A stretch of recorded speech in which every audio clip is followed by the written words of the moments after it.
the World Nomads podcast bonus episode. Hear amazing nomads sharing their knowledge, stories and experience of world travel. We are World Nomads, right? We all love the idea of chucking in the day job and hitting the road, but sometimes it's hard to take that first step. Yeah, love the idea. Fear not though, inspiration is at hand. One of our listeners, and we should say hi to Shannon, emailed us about her friend Dan-Pierson from the Bulk Collective. Dan has visited over 50 countries, but it started with one particularly memorable trip, 3 months walking across Cuba. Dan-Pierson, welcome. Hey, thanks so much for having me, Phil. I'm thrilled to be with you guys. All right, look, we'll get to the Cuba trip in a moment, but that's true, isn't it? You need to overcome some fear and take that first step. What was your first step? Oh, absolutely. Well, I mean, for that Cuba trip, it actually started all the way back in San Francisco. So I was working in technology back in 2014 at a great company, great friends, great life, but realized I was kind of just ready for something else. I started taking 30-minute long walks during the day, then hour-long walks during the day, 2-hour-long walks during the day, and realized I just wanted to be outside all of the time. So quit my job. 2 weeks later, I was riding a bicycle from Seattle, Washington, down to the Florida Keys across the United States with the intention of getting to Florida and finding a boat, and if money and motivation allowed, going over to Cuba and doing some exploration. Why Cuba? Was that one of your bucket list places? Sure. I think it holds a special mystique. I'm from the United States. I'm American. I think it holds a special mystique for us, just given all the history and now more than 50 years since the revolution, almost 60. And as someone who has been lucky to travel all over Latin America, through Mexico, all the way down to the very southern tip of South America in Patagonia, that was one place I just never had the chance to explore and was so interested in learning more. But of course, as an American, at that time it would have been nigh on impossible to get there. But that changed whilst you were on your trip. Tell me about that. Exactly. So I got down to New Orleans after about 3,000 miles of riding my bicycle, and this kind of series of, call it coincidences, spiritual stuff. In New Orleans, you'd probably call it voodoo. Made me realize my bicycle trip was over, and I had this pretty huge crisis of identity, right? I quit this wonderful job in San Francisco, and my whole being was wrapped up in that bicycle trip, but realized that trip was over. And through a series of kind of whatever you want to call them, but however spiritual, deep you want to go, it all culminated in December 17th, 2014, which was the announcement of the beginnings of the relationship kind of turning around between the United States and Cuba, led by Barack Obama and Raul Castro and brokered by the Pope. So actually that morning I saw that, remembered, because as I'd mentioned a bit earlier, that the intention of the trip was actually to go to Cuba in the first place. So hope the U.S. government isn't listening, but basically I printed out a fake itinerary to fly to London, went down to the U.S. passport office in New Orleans, went up to the window, and because I needed a new passport expedited, I needed proof, and I needed an explanation of why I needed the passport so quickly. So I told the woman, I said, "You're never going to believe this crazy story, but was on Bourbon Street a couple nights ago, met a beautiful English girl, and I'm following her back to London." And I had the ticket to back it up. And 2 days later, I had a passport, and 10 days after that, I was in Havana. Nice little lie as well, by the way. I like that one.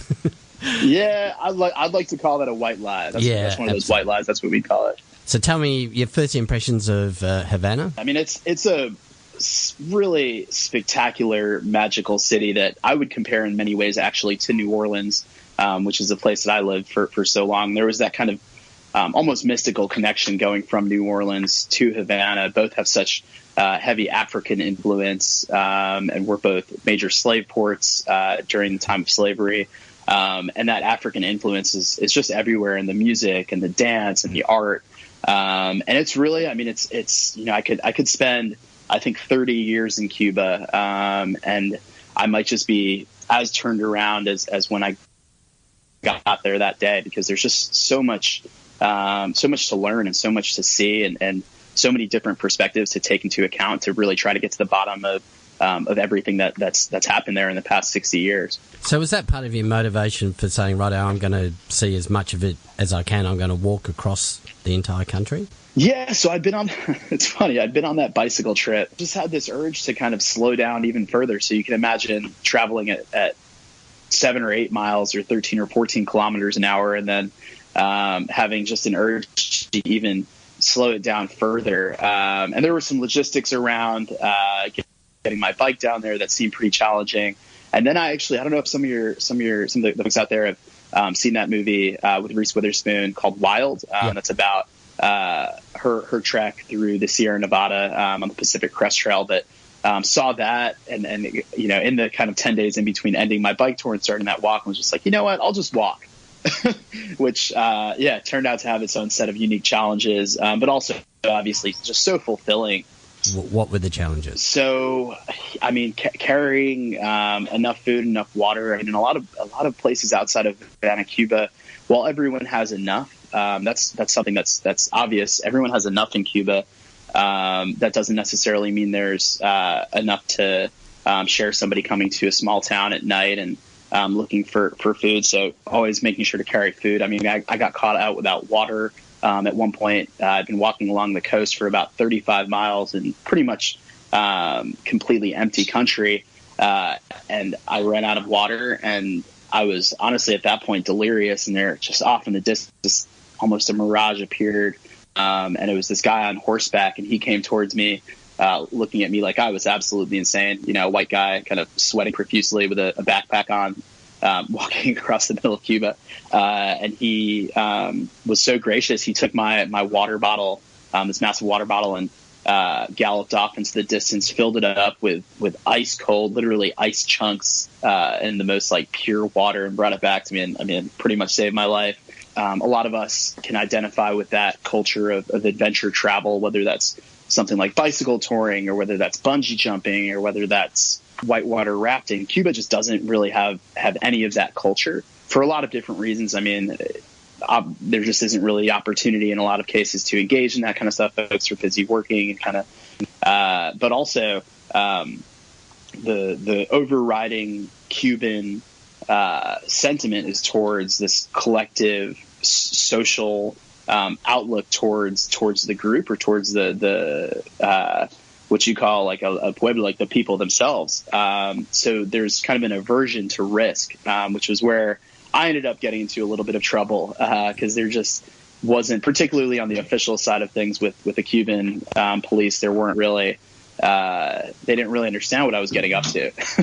Right. So they don't take kindly to people putting themselves in danger. They don't. And you can look at that two ways, right? You could say that's kind of a restriction on people's freedom, and we should be allowed to explore and put ourselves into those situations. And, you could look at it another way and say that's why Cuban healthcare works, is because they take a really preventative kind of social outlook on the well-being of the entire community. So like everything in Cuba, really, you could go either way on and really try to look at it in a very flexible way. What does travel mean to you then? What have you learnt from it? Absolutely. I think there's a lot to be said for learning that really human beings at their basis have the same motivations and the same drive. And that comes around making sure that there's always more opportunity for the people that you care the most about. And that takes on a lot of different forms, but mostly people want to see, their kids have great access to schools and education. They want safety. They want security. So the more I've traveled throughout the world to places like Cuba or Bolivia or some places in Southeast Asia, I'm always struck by just the universality of that concept, that everyone is really after the same things, and thinking about how we can help give people more access to those core things. And how do you take that back to where you are now? I mean, you've learned all those things. Is there any opportunity you have in where you're living now to bring those to life? Yeah, absolutely. I mean, I try to do it in small ways through supporting organizations like Kiva, through microloans, and trying to, when I travel myself, and I'm lucky to have an opportunity both for work and pleasure to continue to travel, to take advantage of different opportunities. I mean, I was in Rio in June for a wedding. I spent a few days in the favelas there, just learning about the challenges there, and doing some volunteering there. So I'm definitely a fan of those opportunities while abroad, to go out and make an impact on a local level. And then I think, all of us, particularly I think in parts of the world like the United States, where there's kind of that imbalance of power, I think it's important to speak to that and to make smart decisions here. Hey, listen, tell me, what's a Brazilian wedding like then? What's a wedding in Rio like? Oh, my God. Well, I was very lucky. I had the chance to meet a Brazilian supermodel in Mexico a few years back. Very rambling. Lucky you. Have since managed to become, strangely enough, better friends with her and her now husband. They're two close friends of mine. So they invited me down to their wedding in Rio. That was basically the bridal party was 7 Brazilian supermodels and me, and it was great. And, I can't go into. While I can tell stories about lying to the U.S. government, I am not actually allowed to tell stories about that wedding in Rio because it might offend some listeners. It was wonderful. It was an amazing trip. You don't go to a supermodel's wedding very often. That's once in a lifetime. Yeah. I think that one was once in a lifetime. Absolutely. I remember in Argentina, all the way in the south of Patagonia, being invited to the wedding of a woman that I'd met on a bus, and she was just like, you're always going to be, I think, particularly the further afield you go from kind of the standard tourist spots, you're always going to be a bit of curiosity. And yeah, they were so excited to welcome me into that wedding. And yeah, weddings, I mean, they made a movie about wedding crashing for a reason, right? It's one of the best things out there. All right, Brazilian supermodel weddings aside, some of your favourite places that you visited out of the 50. Just give us a taste of where you've been. Absolutely. Long bicycle tour around New Zealand, North and South Islands of New Zealand. Wait a minute. Bicycle in New Zealand, that's a bit hilly, right? That's a bit hilly, and I'll tell you that Kiwis are, of course, the sweetest, nicest, most wonderful people outside of a car. They are absolute terrors when behind the wheel. I was by myself, and I got down to the South Island, and I would knock on a door and say, "Hey, I'm riding my bicycle across New Zealand. Wondering if I might pitch a tent in your paddock." And these people would look at me like I was absolutely insane, and they would say, "Why don't you come inside and have a hot meal and sleep in a bed?" And it got to the point where if I pulled up to somebody's house and I said, "Hey, I've got my tent. Mind if I pitch my tent in your paddock?" They said, "Yeah, go for it." I've got a couple more miles in my legs. I think I'm going to keep riding. And I would just go right next door. And of course they would welcome me in. So I got a little spoiled there, but New Zealand is, just such an amazing place.